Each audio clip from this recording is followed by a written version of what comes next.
Assalamualaikum warahmatullahi wabarakatuh. Waalaikumsalam warahmatullahi wabarakatuh. Perkenalkan Pak Ustadz, saya dari Palembang. Nama saya Siti Mastura. Saya itu mengalami trauma ya, trauma plus kata teman saya itu terlalu overthinking. Jadi sampai sekarang saya belum menikah di umur 37. Dulu waktu masih muda ya pacaran, ya ada yang ngajak nikah, ya saya belum siap. Tapi makin kesini jadinya aku makin sibuk kayak usaha dagang lah gitu. Tapi setelah mau umur 35 kayaknya pengen gitu ya punya suami. Tapi lihat teman-teman di sekitar aku itu banyak yang gagal, sampai nikah 2 kali, sampai ada yang KDRT, sampai ada yang ya pokoknya kurang lebih seperti itu. Jadi saya tuh kayak trauma gitu, kayak aduh nanti kalau nikah juga nggak umur panjang atau nggak nanti gini-gini. Terus akhir-akhir ini malah lebih parah lagi, pikiran saya malah kayak nanti kalau saya nikah, kalau saya dapat anak, kira-kira umur saya panjang nggak ya, nanti dia masih kecil gitu. Kayak kan di TikTok, di sosial media kan banyak sekarang yang anak masih kecil udah ditinggal orang tuanya. Saya takut aja nanti kalau saya menikah di umur yang sekarang, nanti kalau dapat anak dia sendirian gitu. Sedangkan orang tua saya juga udah berumur.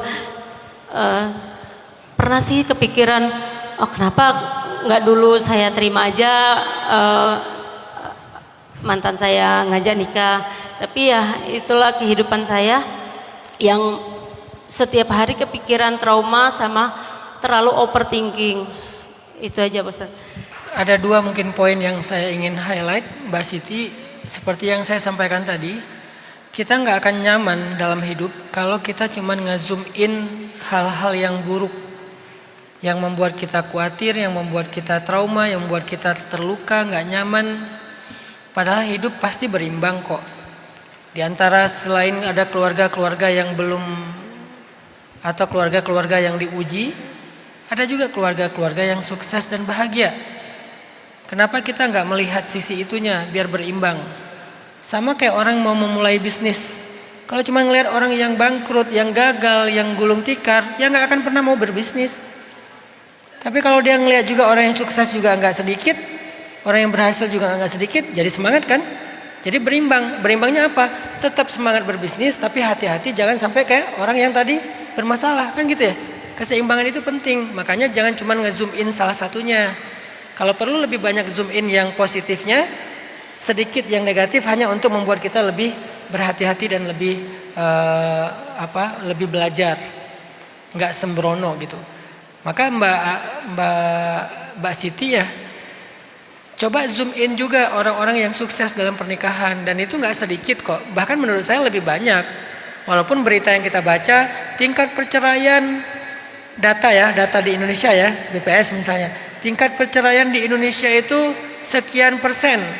Tapi kan nggak ada data tingkat keberhasilan dalam menikah ditaruh di BPS ya. Coba kalau mau pakai data, lebih banyak mana gitu. Orang yang menikah bahagia, orang yang menikah punya anak keturunan, orang yang menikah punya keturunan yang soleh, didoakan sama anaknya setelah meninggal, kan itu nggak ada di data. Data biasanya kan trouble, masalah, krisis. Tingkat perceraian 7%, berarti 93%-nya apa? Berhasil tuh. Nah coba lihat sisi itunya juga, bahwa yang berhasil juga banyak kok. Sehingga nggak membuat kita cuma mikirin kalau nikah berarti kayak gini hasilnya. Ya kata siapa? Itu tuh kayak 9:1 atau 8:2. Bukan berarti semua yang menikah akan kayak gini, enggak juga gitu Mbak Siti. Itu yang pertama. Coba lebih fokus lagi ke yang positifnya ketika ngezoom pengalaman-pengalaman hidup dan cerita-cerita yang kita dengar. Berita-berita yang kita akses. Kemudian yang kedua, Mbak Siti, saya juga pernah mikir gini. Saya kan sama anak itu sayang banget ya. Kalau bisa dibilang saya tuh kayak family man banget lah sama anak-anak. Kak Buni jadi saksi gimana saya sama anak. Support banget mulai dari yang anak paling kecil umur 6 tahun sampai anak yang udah remaja. Kadang sempat kepikiran, kadang-kadang doang sih, tapi nggak lama. Kalau tiba-tiba ada apa-apa dengan saya, ini gimana ya perasaan anak-anak ya? Pasti mereka patah hati banget karena mereka sayang banget sama saya. Kita tuh kayak kadang kayak teman, kadang apa. Pokoknya ya sewajarnya seorang ayah sama anaknya yang lumayan dekat sekali gitu.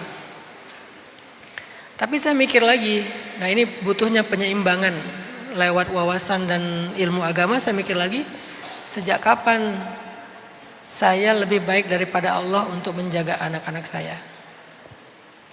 Gimana saya merasa saya lebih baik daripada Allah untuk menafkahi anak-anak saya? Toh anak-anak saya ada di titik ini mendapatkan banyak kemudahan. Itu bukan dari saya. Itu dari Allah lewat saya. Bisa aja dari Allah langsung ke mereka. Bisa aja dari Allah lewat istri saya. Bisa aja dari Allah lewat saudara saya, lewat siapapun. Allah ngirim itu untuk mereka lewat saya. Saya cuma ngelewat doang, kurir doang. Bukan saya pengirimnya. Jadi sejak kapan saya ngerasa bahwa saya yang menjaga mereka, saya yang merawat mereka, yang menafkahi mereka. Bukan saya. Selama saya ada, saya akan berjuang habis-habisan. Tapi bukan saya, hakikatnya Allah. Sehingga saya serahkan pada Allah. Allahumma inni astaudi'uka ahli. Ya Allah, aku titipkan keluargaku kepadamu. Itu yang jadi obat saya ketika lagi ada pikiran overthinking tentang itu. Kalau nanti saya ada apa-apa, anak-anak gimana ya? Ya Allah, aku titipkan anak-anakku kepadamu. Itu saya lakukan ketika saya overthinking. Itu juga saya lakukan ketika saya keluar kota atau keluar negeri.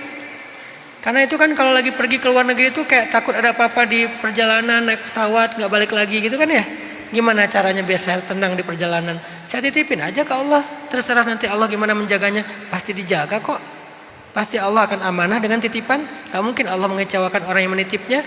Kalau dia udah mempercayakan kepada Allah. Bahkan Nabi bilang apa? Innallaha idza studi'a syai'an hafizah.